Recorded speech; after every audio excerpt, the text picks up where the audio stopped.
I got one for you today. Man, I couldn't wait to get home.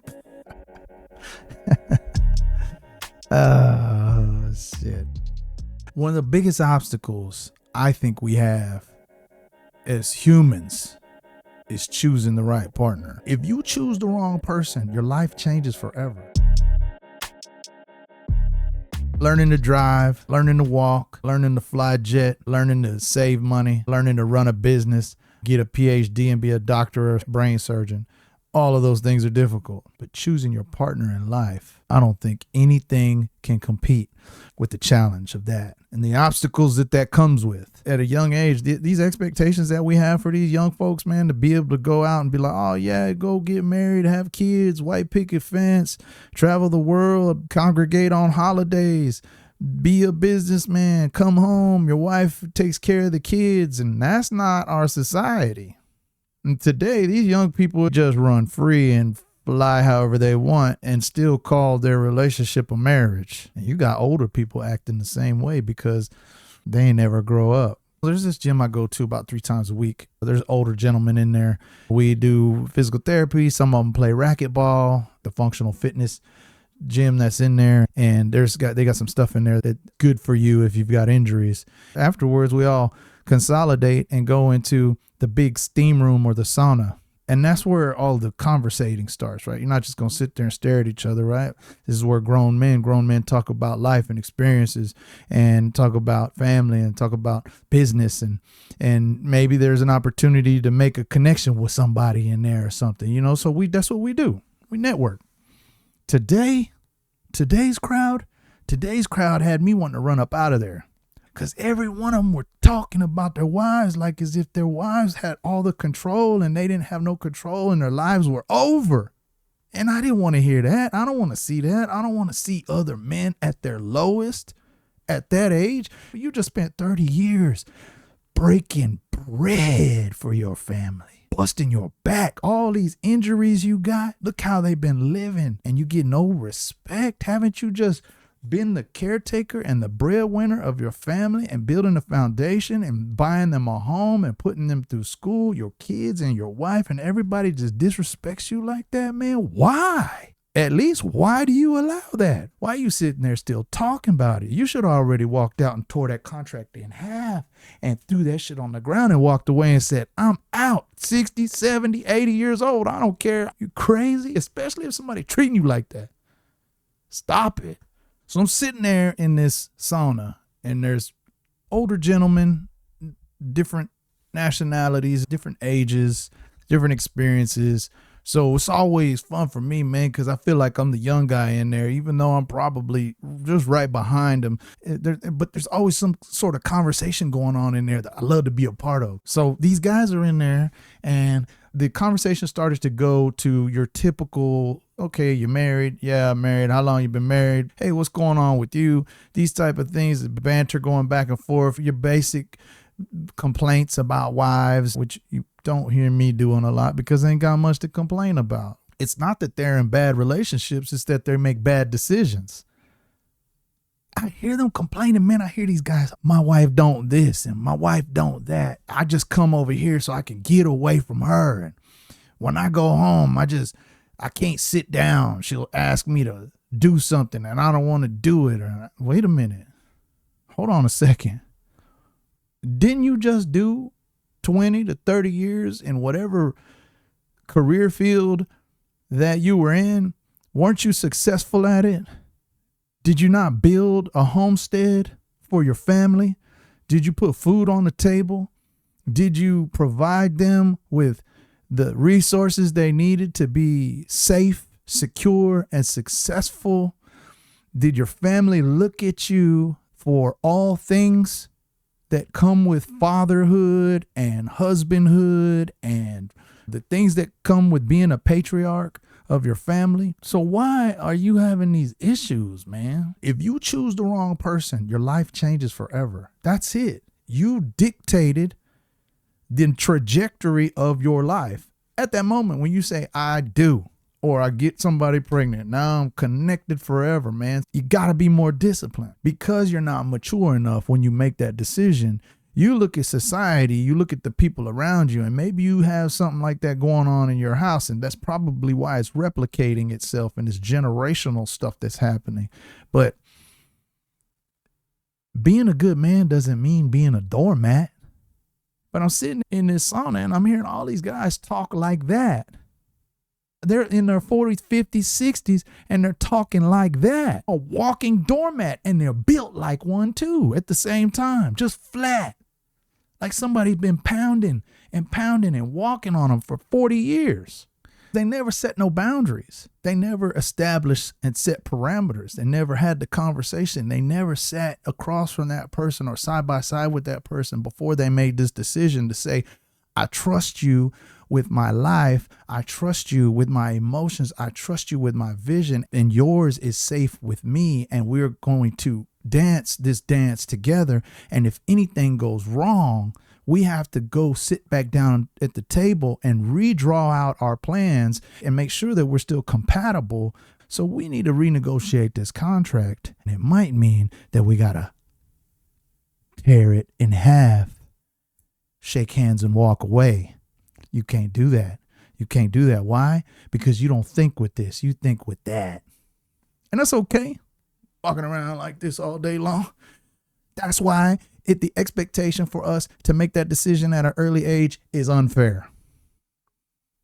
But I see these guys who made that decision at an early age and they got the best of them, and they're 45, 50, 60 years old, and they have no control at all of their lives. And they're looking at their lives and they're looking in the mirror and they see, fuck, man. And they have given up hope and they've submitted. And now when they go home, they don't even get a cheerleader at the house. They go to a place of silence. They get thrown in the corner. They build a garage and say, that's my man cave. We don't get a room in the house or what? Where's every game up? Stop sleeping in the garage. Come on, man. Y'all got to do better than that, bro. Don't teach these young guys to be like that. All you're doing is making them feel like that is the way life is supposed to be. And then they end up your age and then they just replicate this shit. We need strong ones. We need strong ones out there. We need strong relationships. We don't just need strong men. We need strong relationships. Play your role. And if you consider yourself a grown man, you should never make simplified decisions. You should never think simple. So stop with the bullshit. I'm not trying to preach or lecture or whatever. I'm just trying to share some information that I process with my thoughts based off my experiences in life. So that way young people out here stop making bad decisions, because the decisions have a result. Everything has a cause and effect. And that cause and effect is that you're going to be old and you're going to shave about 10 to 15 to 20 years of life expectancy off of you because of the person that you chose to be with for a lifetime. That person's going to leave you whenever you're sick. That person's going to walk away. This is the problem that people are having, that they're not understanding, that they want too many superficial things to be part of the scenario. Y'all are setting expectations too high, way too high for people around you in the outside world when your expectations for yourself are so low, it don't match. You can't even measure up. You can't even measure up. But in your mind and in the people around you and your circle has got your head all gassed up. And now here you are mad because you got an old man who goes to the gym and the sauna 20, 30 years later. He goes to the gym and he don't never come home. He just sits in there and says, okay, fucking. Then when he comes home, you telling him, oh man, go to your man cave, because you're tired of looking at him, because you chose that person. You chose that weak-minded man that makes simple ass decisions. You chose that. Why? Because you like that control. You like the power that it gave you and it made it feel secure. And you like the fact that you can control all of the movement of that piece. Half those guys are so insecure. You ain't even being the best cheerleader they can be. The first one that cheers their direction is going to get it. Now you mad because he stepped out on you. And now he ain't got no meat discipline. And now you got a toxic relationship that you're trying to keep together because I got kids or I got houses, I got money involved. And who's got the damn control? Who got the power? Which one of you is in charge? You know which one it is. It's the one that works the least. Because they don't figure it out how to control your ass, dumbass motherfucker.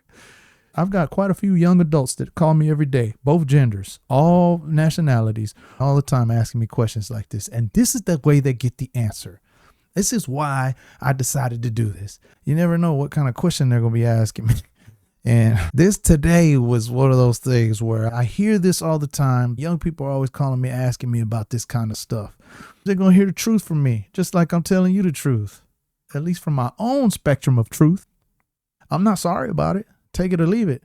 But I challenge you to make some adjustments if you're having these problems and you see your future ending up like some of these guys out there and these gals out there that are old and unhappy and just miserable and probably going to die in the next 5 to 10 years because they ain't figured out how to share character with another human being, how to blend character together and have the same values and the same vision and the same purpose, all the way down to the same football team. A divided house is a dangerous environment to operate within. No matter which way you spin it, we're going to figure out how to take whatever our differences are in the beginning of this thing, and we're going to shape this operation and put this thing into perspective. And there's going to be a proof of concept in this relationship for the rest of our lives. So when I'm walking down on that beach and you're in designer clothes and we got gray hair, silver fox, and we got that big old smile and everybody's looking at us going, oh man, that's a beautiful couple. How long y'all been married? Oh, 100 years. Oh, that's so beautiful. You're so lucky. No, it took hard work. But what you don't know is that underneath this Gucci belt and underneath them designer dresses in my 70s and 80s, hope to God we make it that far. One of us might have some Dependas on, maybe both, but we're still going to love each other. That's what comes with the commitment that you make if you're mature enough to make that decision. And this goes for both sides of a relationship, both sides of a marriage. Your peace is worth more than chaos. Then why aren't you working towards your peace as hard as you have worked to just create chaos? You wake up, you're mad. You look in the mirror, you're mad. You throw on your clothes, you're mad. You grab a cup of coffee, you're mad. You walk out the door, hey, no bye, no I love you, no kiss on the cheek. I'm talking directly to these men because this is what's going to happen. You're going to end up like these guys.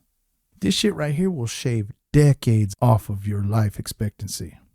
You will disintegrate because sadness and insecurity and low testosterone because you've been getting beat up. You can't even lift your leg to piss on a tree at your own house. Come on now. And I mean that in a figurative way. There is a presence that you have when you take ownership of your kingdom. You're supposed to be hanging it up. You take the crown off and put it on a young prince somewhere, somebody that you taught the game to.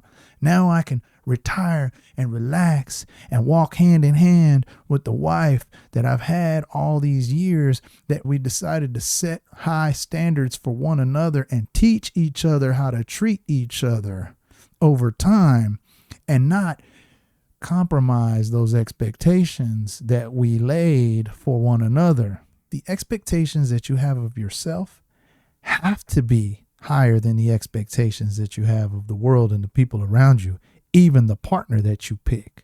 So stop with all the bullshit. Stop with all the pointing of fingers. Stop with all the boo-hoo, woe is me attitude. Leave that stuff at the door. Be a grown-up and take responsibility for yourself. Take responsibility for your own losses, just like you take responsibility for all those wins.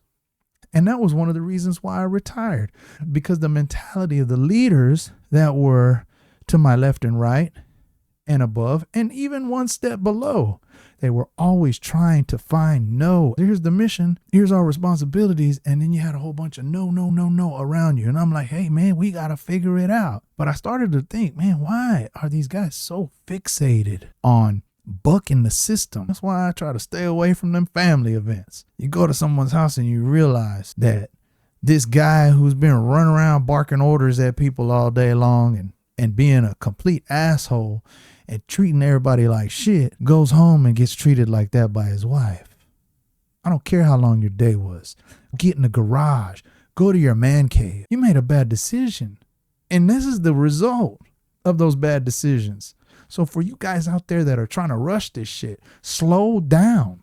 Slow down. I'm not saying go piss on every tree that you see, but I'm telling you that you have to really calculate this decision and look at your life and set them parameters and understand that there can be a breach in contract.